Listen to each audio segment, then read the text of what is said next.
todos bienvenidos a su programa, La Iglesia Católica Hoy. Qué gusto poder estar con todos ustedes.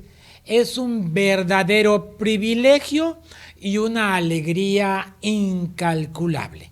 Quiero agradecer en todo lo que vale la oportunidad que nos dan los dueños de esta empresa, Covadonga Más Medio y de Pulso Sur, como es el señor Ramón Aguilar y la señorita Sari Andrade, por la oportunidad de dirigirnos a tan selecto público.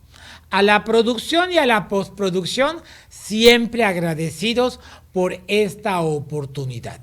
El día de hoy tenemos nuevamente la oportunidad de saludar a un presbítero, a un sacerdote, a un anciano, a un hombre de fe. Él es el padre Cristian Barba. Él es el director espiritual de nuestro seminario menor de esta ciudad capital, Chetumal, a quien le damos la más cordial bienvenida. Saludos, padre. Tanto gusto, doctor. Saludos a todos ustedes. Saludos a Pulso Sur y agradezco a Pulso Sur Covadonga la nueva invitación que estamos aquí para este programa. Gracias a todos ustedes. Qué gusto. Fíjense ustedes de que para que hagamos una buena relación, tenemos que hacer la Lectio Brevis. Recuerden que es importante que nosotros retroalimentemos la información, porque es gracias a eso que podemos darle hilo conductor al mensaje. El día de hoy la Lectio Brevis tiene que ver con la ley y los profetas. E indudablemente tenemos que hablar del Arca de la Alianza. Los famosos 10 mandamientos de la ley de Dios entregados en el monte Horeb a Moisés, el cual se transforma en un hombre que enseña lo que son los principios y las normas. El báculo de Aarón, juntamente con el maná, forman la Arca de la Alianza.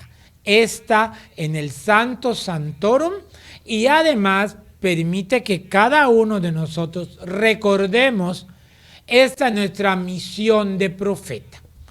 ¿Qué es un profeta? Es un mensajero. Es un hombre que anuncia la palabra de Dios. Es un hombre que da a conocer un mensaje y ahí se destacan muchos hombres inspirados en la fe, en ese don de Dios, llamados para venir, para atraerlos, para poder anunciar la buena nueva. ¿Y cuál es la buena nueva?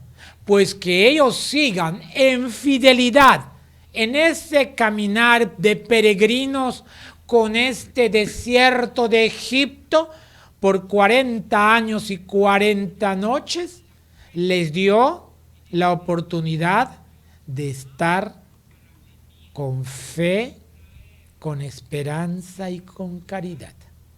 Llegando al pueblo Canaán, en donde la mana leche y miel, preparándolos para recibir a este gran hombre que va a anunciar la buena noticia de Dios. Y hasta ahí llegamos. El día de hoy, el padre Cristian nos va a enriquecer con todas las enseñanzas que tenemos desde la época de la Anunciación, cómo se da ese gran acontecimiento en donde el arcángel, un ser especial, llega al aposento de la desposada Virgen María y le dice que va a tener un hijo por obra del Espíritu Santo. Y a este le llamarán Emmanuel, es decir, Dios con nosotros. Así que, padre, ¿qué tal? ¿Qué le parece nuestro pequeño inicio con Lectio Brevis? Una Lectio Brevis demasiado clara, precisa, que nos introduce al tema del día de hoy. El tema del día de hoy tenemos que considerar perfectamente que Jesucristo, nuestro Señor, es alguien que ha sido esperado desde hace siglos. Ha sido alguien que el pueblo de Israel totalmente lo esperaba, y con ello también nosotros nos ha liberado. El pueblo de Israel esperaba a un Mesías. ¿Y qué significa esta palabra Mesías? Mesías es igual que en concepto griego, de Christos, el ungido, aquella persona que ha sido seleccionada con una misión concreta, que tiene el favor de Yahvé Dios, de tal modo de que la función del Mesías se esperaba una función totalmente libertadora, una función que muchos pensaban que era una situación totalmente política, alguien que los liberara de la opresión del Imperio Romano. Pero los planes de Dios son más revolucionarios que liberarse de un imperio, sino que los planes de Dios van más allá a la liberación del corazón, a la liberación del pecado. Es una nueva Pascua. En Jesús nosotros encontramos ese paso decisivo de la verdadera Pascua, en la cual nosotros somos libres, no porque un faraón nos esté oprimiendo, sino porque el pecado que nos tiraniza, ese es el verdadero opresor al cual debemos combatir. Para ello, tenemos que subrayar la postura de Juan Bautista, porque Juan Bautista es aquel que es el precursor, significa el que va por delante a preparar los caminos del Señor. De hecho, era tanta la efusión el ímpetu de la llegada del Mesías, que el pueblo hebreo tenía por convicción que absolutamente nadie podía quedarse sin descendencia, dado que de los descendientes de Abraham nacería el libertador del pueblo. De tal modo de que eran muchos los díceres de la comunidad de cuándo podría llegar el Mesías. Algo, por ejemplo, cuando decimos ¿cuándo se va a acabar el mundo? Pues entonces en ese momento decían ¿cuándo va a llegar el Mesías? ¿Cuándo va a llegar el Mesías que nos va a liberar de esta opresión? De tal modo de que en aquellas personas virtuosas el pueblo tenía una pequeña esperanza de que esa persona virtuosa fuera el Mesías. Pero el nacimiento de San Juan Bautista marca que el reino de Dios ya está presente, que ya el Mesías está cerquitísima. El profeta, el último de los profetas, Juan Bautista, lo que hace es preparar el camino, predicando la penitencia, predicando la conversión. Como profeta anunciaba el reino de Dios y denunciaba la opresión, denunciaba la injusticia. Por eso mismo muchos creían que Juan Bautista era el Mesías en su momento, pero Juan Bautista tiene la necesidad de especificar totalmente que él no es el Mesías. De tal modo de que inclusive hasta sus propios discípulos le dicen a Juan Bautista, bueno, indícanos quién es el Mesías, si tú no eres el Mesías. Entonces, Juan Bautista es mismo quien señala a Jesucristo y dice, este es el Cordero de Dios, es el que quita el pecado del mundo. Este es el elegido.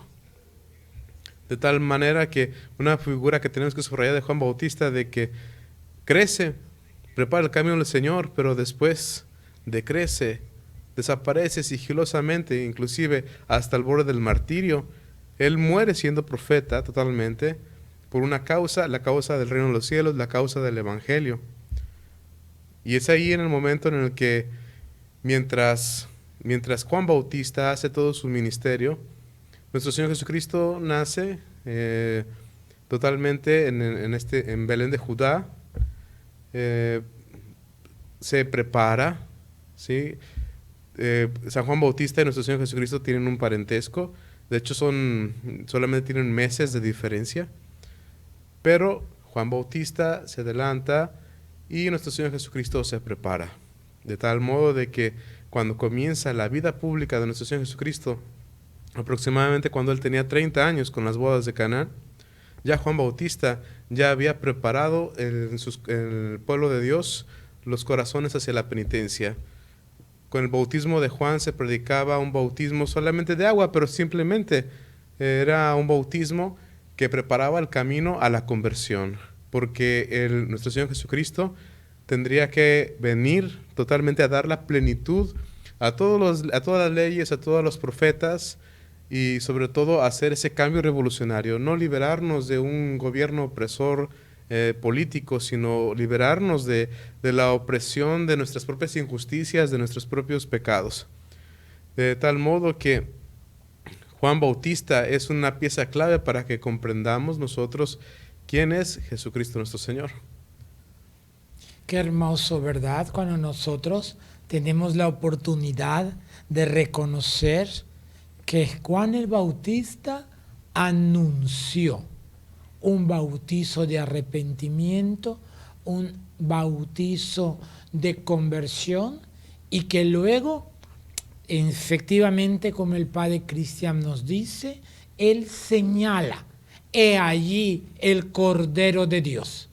Y Jesús, cumpliendo con esas cuestiones, dice: bautízame.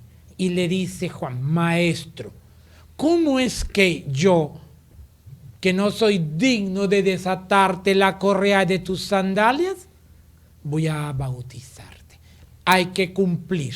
Y es entonces cuando se da una manifestación: este es mi Hijo amado, en quien tengo mis complacencias. Escúchenlo.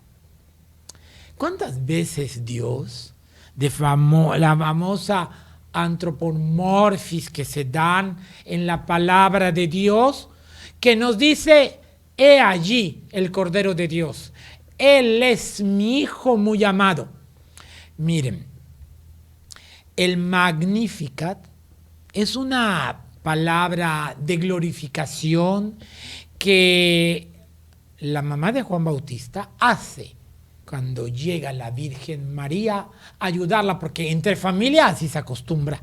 Las parteras van a ayudar al nacimiento de la familia, no son gente extraña, porque el niño tiene que estar protegido por la familia, la imposición de nombre, la circuncisión y todas esas cosas se dan al principio como señalamiento de una tradición, y eso es algo precioso, y siempre vemos la actitud que está con la Virgen María, educando, corrigiendo, dirigiendo. También hay que hablar de José, el padre adoptivo de Jesús, en cuanto a la formación de la divina familia. ¿Qué opinión le merece, padre, hoy que tenemos tantos problemas, dimes y diretes con referencia a: no, primero vamos a hacer el sexo, a ver si nos gusta, y luego lo que nos casamos por lo civil y por la iglesia es muy costoso? Mejor así nomás, o solo así. ¿Qué opinión le merece el que tengamos el ejemplo del señor San José, que desposa a una mujer embarazada, que la repercusión histórica de tener a una mujer embarazada era algo grave, algo difícil, y sin embargo es el ejemplo de la gran familia cristiana? Bueno, sin duda alguna, este es un tema tremendamente controversial. Nosotros tenemos que poner en consideración muchísimas cosas, muchísimos conceptos. Para empezar, todo esto es un concepto netamente cultural. Nuestra fe católica es apoyada sobre la tradición judaica, de tal manera que el hecho de que haya relaciones sexuales previas al matrimonio, pues es un concepto netamente de nuestra propia cultura judeocristiana. El hecho que se ha visto como pecado, porque es el mismo Dios quien lo establece, es el mismo Dios en los mandamientos que establece de que los actos impuros, sobre todo lo que se refiere al sexto mandamiento, pero también hay que considerar que el matrimonio es algo totalmente sagrado, es tan sagrado como el sacramento del orden, que merecidamente Dios me ha llamado a eso. El matrimonio es algo sagrado y yo más que nada me atrevo a decir que hoy en día se ha perdido el sentido de lo sagrado. Inclusive entre los propios sacerdotes tengo que reconocerlo. El sentido de lo sagrado, ya pocos verdaderamente se atreven a darle a Dios lo que es de Dios y al César lo que es del César. Esa es una cuestión totalmente de actitud del corazón, es una cuestión de actitud de conciencia. Si verdaderamente nosotros estamos convencidos de nuestra fe, por ejemplo, también se está hablando, si la Sagrada Familia es el modelo de familia cristiana, es verdaderísimo. Pero, por ejemplo, nosotros no tenemos por qué estar preocupándonos de una manera exagerada a veces por si despenalizan o no despenalizan el aborto. Es verdad que hay que defender la vida humana, pero ahora es cuando nosotros debemos manifestar y confiar en nuestros hijos la educación cristiana que les hemos dado, puesto si un gobierno permite matar, si nosotros hemos regulado y hemos educado bien las conciencias de nuestros hijos, aunque un gobierno permita matar, nuestra convicción cristiana debe decir no. Aunque las modas de hoy sea tener relaciones sexuales previas al matrimonio, nuestra convicción cristiana debe decir no. Aquí el pequeño detalle, más allá de un problema cultural, tristemente tengo que poner el dedo en la llaga y decir es un problema de convicción personal a la cual pues nos ha faltado mucha catequesis y nos ha faltado tener un sentido de lo sagrado de nuestros días. La figura de San José como tal es una figura que hemos recibido de una manera totalmente tradicional, puesto que hay pocos datos de San José, pero los datos que tenemos de San José son suficientes para decir que fue un padre adoptivo que totalmente estuvo al pendiente de todas las necesidades de María, de Jesús. En la Sagrada Escritura muy apenas aparece San José, pero San José aparece de una manera totalmente sigilosa, totalmente en silencio, pero nos pueden dar un poco más datos de San José, lo que son los evangelios apócrifos. Apócrifos no significa que sean incorrectos, sino simplemente la tradición no los catalogó dentro de la Biblia. Pero es información que puede ser verídica, puede ser inventada por el mismo pueblo. A fin de cuentas es un punto de tradición. Por una parte se llega a afirmar que San José ya es una persona viuda, ya es una persona anciana, por eso se le caracteriza con ya de barba grande. Y la Virgen María pues es una niña que es consagrada al templo. Y pues cuando llega la edad del santo matrimonio, debemos entender el concepto de lo que es virgen. Nosotros hemos tenido un concepto en esta sociedad moderna de que alguien que es virgen es alguien que está totalmente, que no ha tenido contacto con varón en relación sexual. Pero es obvio de que si en aquel entonces, si en este entonces, perdón, es muy riguroso este tema, era anteriormente mucho más riguroso, puesto que una sociedad totalmente judía era una sociedad totalmente con unos parámetros más rígidos que nuestra propia sociedad. Tenemos que entender el concepto de virgen, cuál es el concepto de virgen de los judíos, pero es verdad de que se decía también que el concepto de virgen es cuando una mujer, una niña, ya crecía y ya estaba en la edad suficiente para contraer el matrimonio, para poder procrear. De tal modo que la Virgen María, cuenta la tradición, como fue consagrada para el servicio del templo, pues no la podían entregar en matrimonio a cualquier persona, sino que había necesidad de elegir a un hombre justo, a un hombre temeroso de la ley de Dios.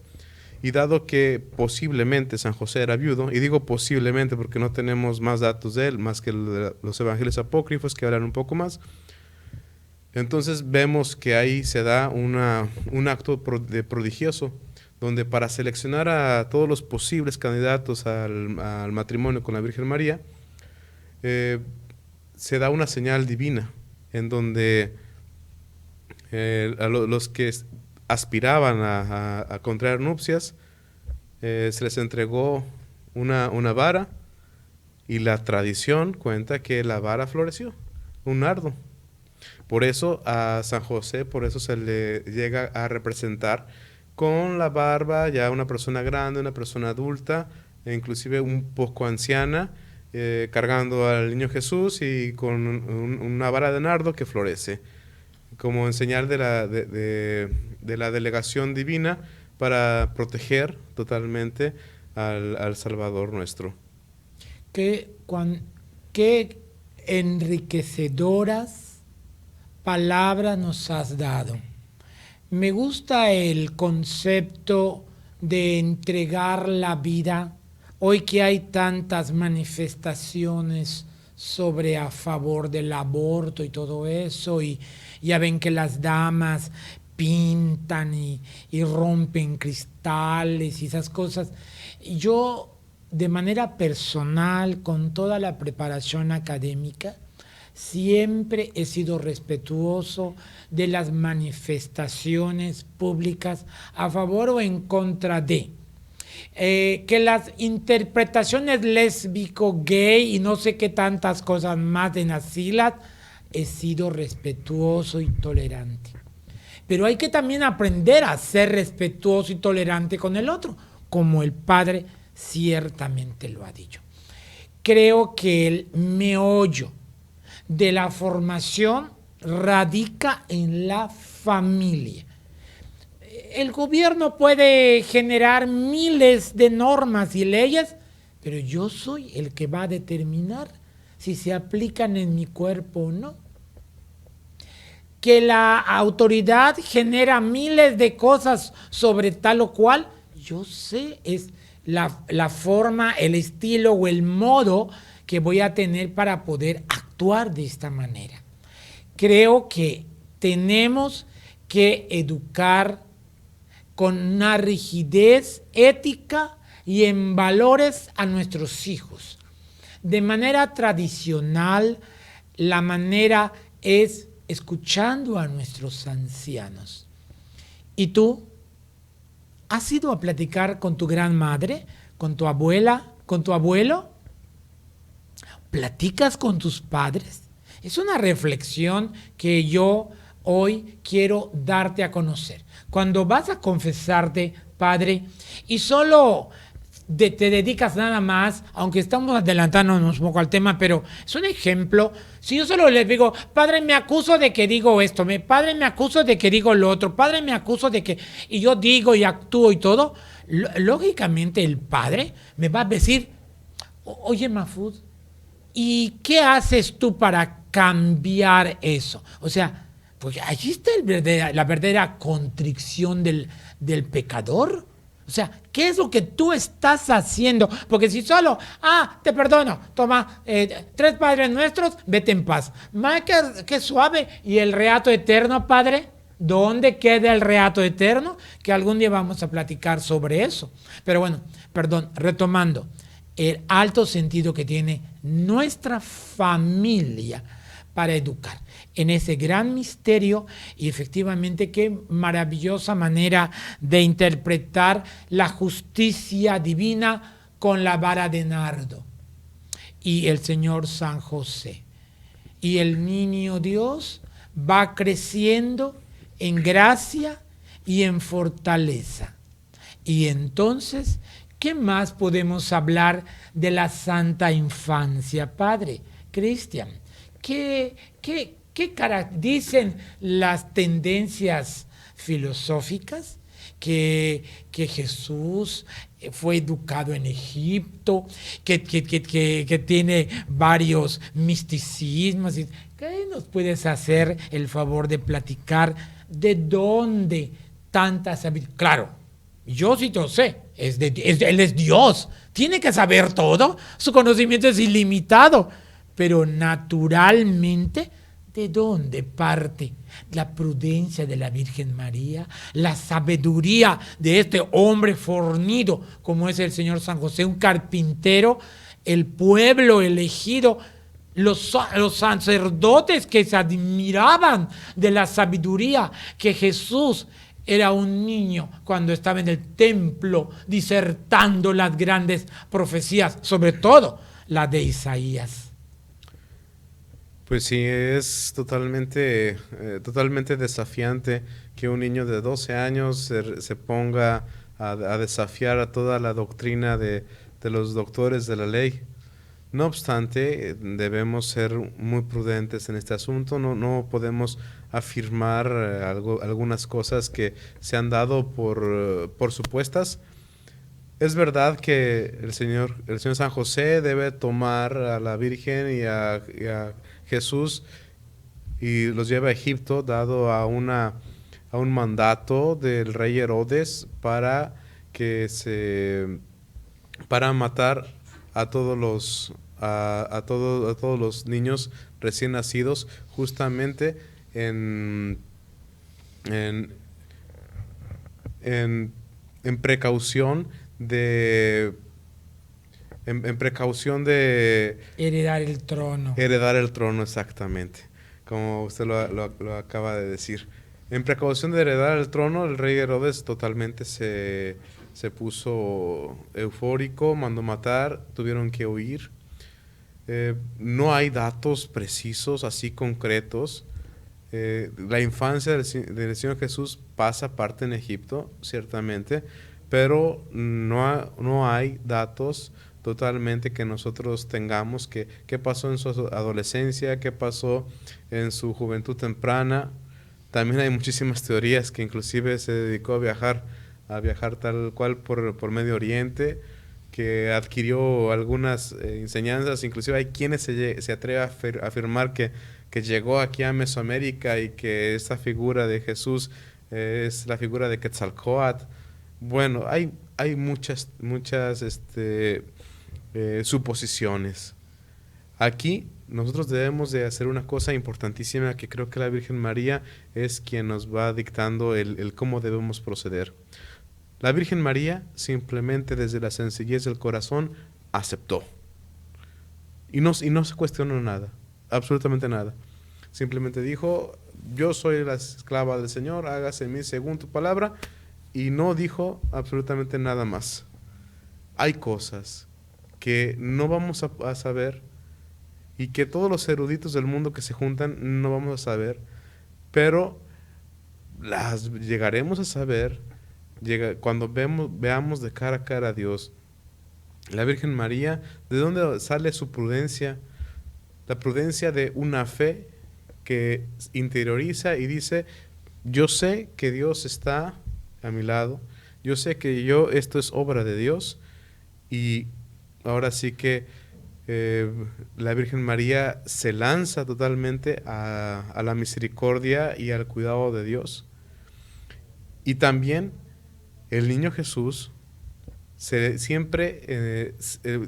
y inclusive hasta el momento de la cruz, Jesús nos enseña totalmente a estar en un constante arrojo a la misericordia de Dios.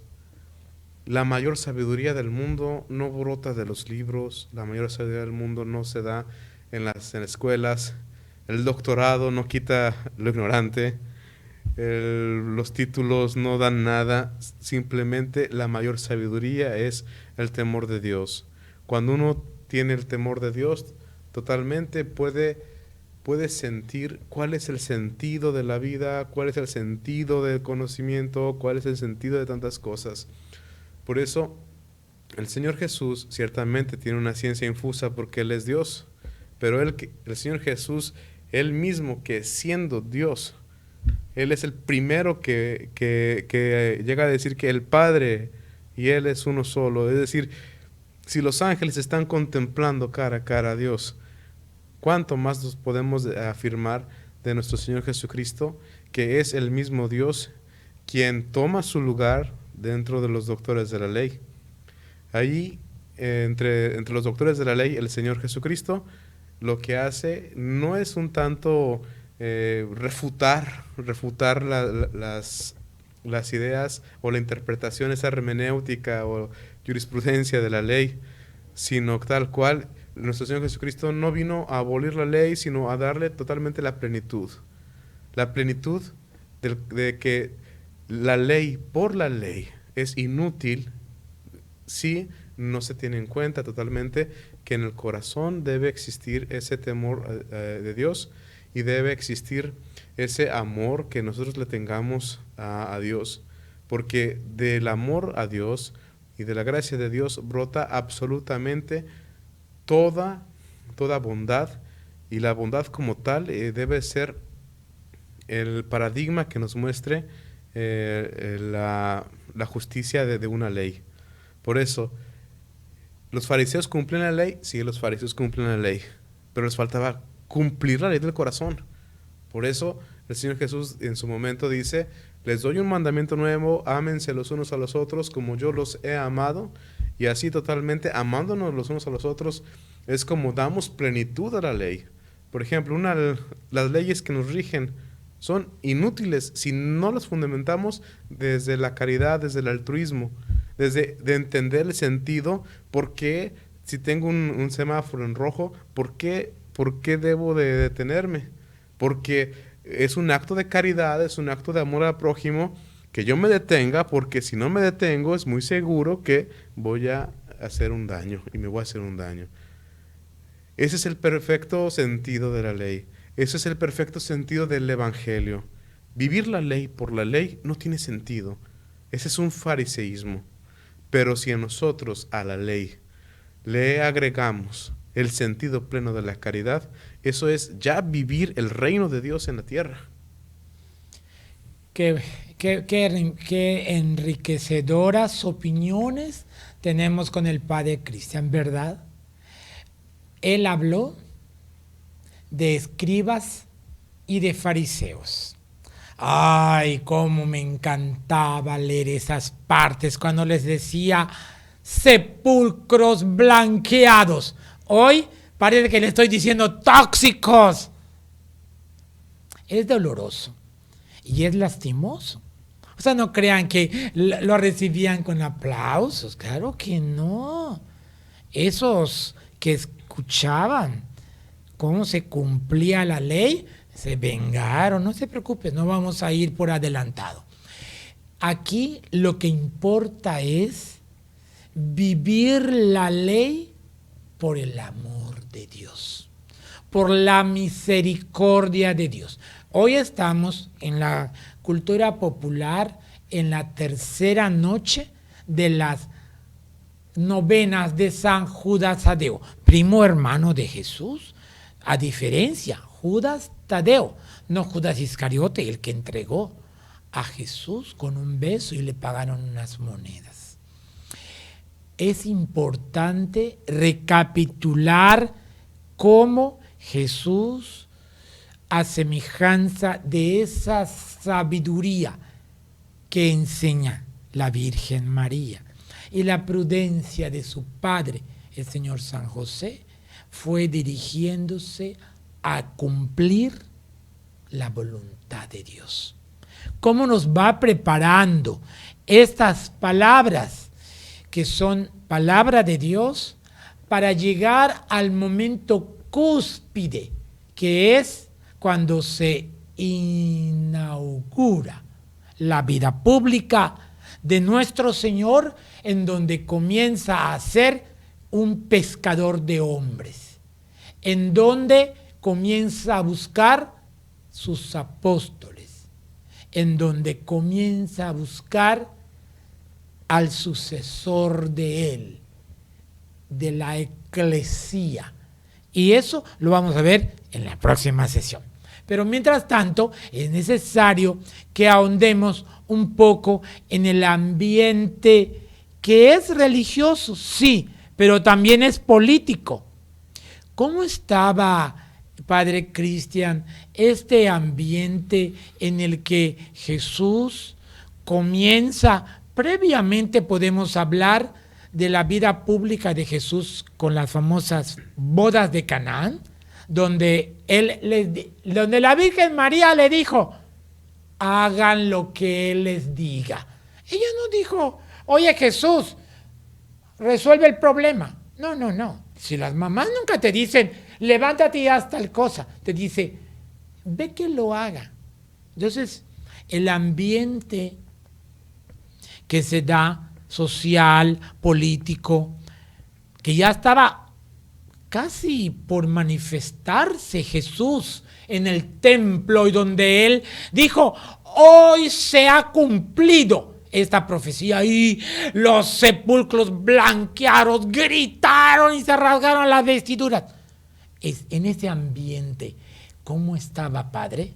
El ambiente político. Claro, es que Bueno. de ese tenemos que hablar, porque más que el moral, ese es fácil, yo se los platico, pero el político es el que sí hay que reconocer.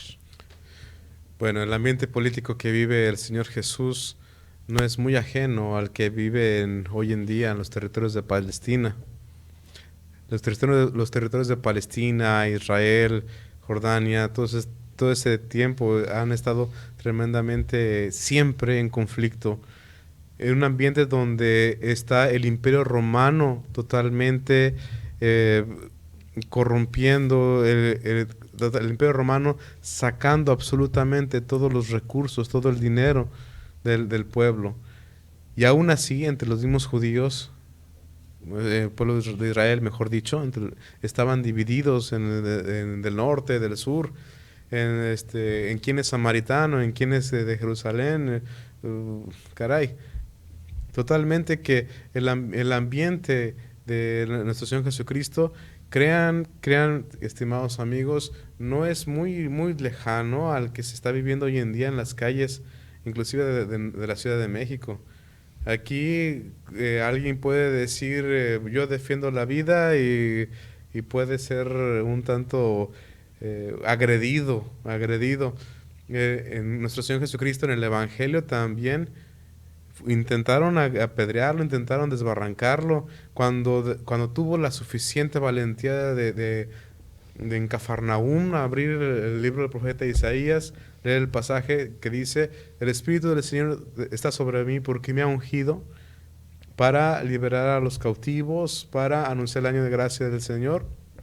Dice entre otras cosas, pero cuando dice, hoy este pasaje se ha cumplido aquí y en mí, entonces eso es un motivo de escándalo. Es como si hoy en día alguien de nosotros dijera, nuestro gobierno, nuestra iglesia no sirve, pero con el favor de Dios que está en mí, vamos a salir adelante y vamos a crear un nuevo orden. Entonces, a fin de cuentas, nuestro Señor Jesucristo es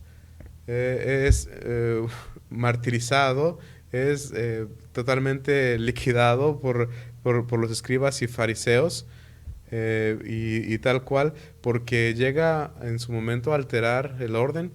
Inclusive Roma estaba muy pendiente, por eso era la encomienda de Poncio Pilato, de mantener el orden, porque también tan solo habría una palabra del Señor Jesús para que todo el pueblo lo siguiera y se sublevara. Por eso, cada palabra que decía el Señor Jesucristo era una palabra que todos, escribas, fariseos, romanos, la gente pobre que tenía esperanza en Él, todo el mundo tenía su mirada puesta en Él. Por eso, cualquier cosa que dijera nuestro Señor Jesucristo era una cosa totalmente que escandalizaría a más de alguno. Cuando inclusive llega a decir que los publicanos y las prostitutas se les han adelantado en el reino de los cielos. Eso es en ese momento era algo tan escandaloso, pero tan escandaloso como que las prostitutas ya tengan un lugar privilegiado a esas gentes, ¿no? Imagínense, para ponerlos en el contexto, imagínense que hoy en día apareciera una persona y le dijera a los sacerdotes, miren, los homosexuales van a entrar primero. Van a entrar los homosexuales, las feministas, todo esto, se les han adelantado en el reino de los cielos porque ustedes han perdido lo que es la caridad. Bendito sea Dios. Entonces, bueno, totalmente es una cuestión muy polémica, y al final de cuentas el cristianismo surge, está políticamente hablando, surge como un ambiente protestante judío. Indudablemente. Pues qué amable. Muchas gracias. Hoy ha sido unas cápsulas de historia enriquecedoras que nos aumentan la fe. Indudablemente. Pues que no se nos olvide. La Iglesia Católica hoy, en este programa, hemos hablado de este niño Dios que nació y ha crecido y está próximo a tener su vida pública. ¿Cuál es el ambiente? Ya lo platicamos. El próximo martes hablaremos desde las bodas de Cafarnaún, cuando él pone vino en unas tinajas de agua y lo convierte, y el mejor vino lo da a beber de último, hasta la pasión, muerte y resurrección de nuestro Señor.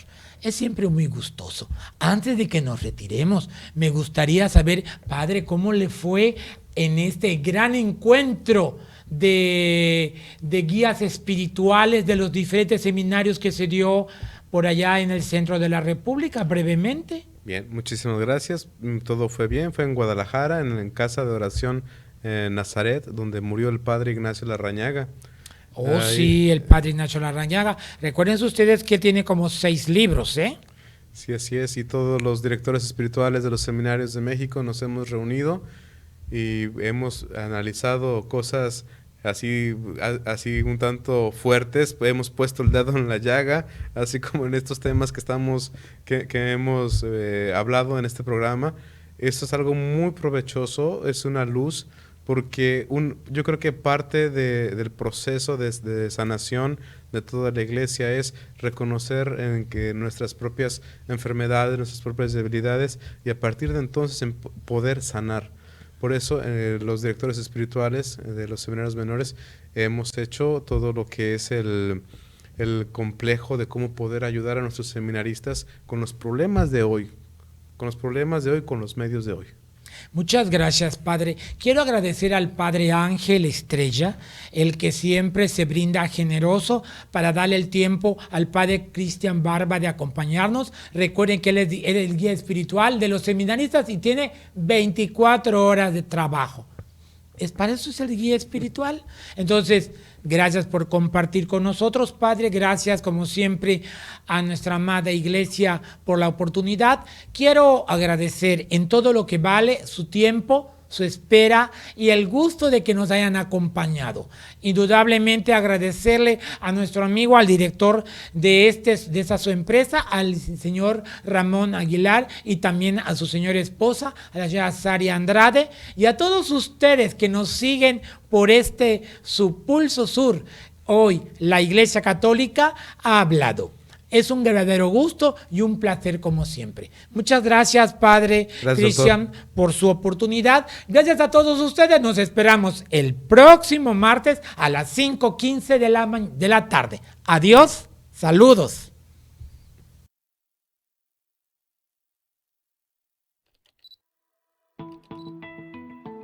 Esta es una producción de Covadonga Medios para Pulso Sur.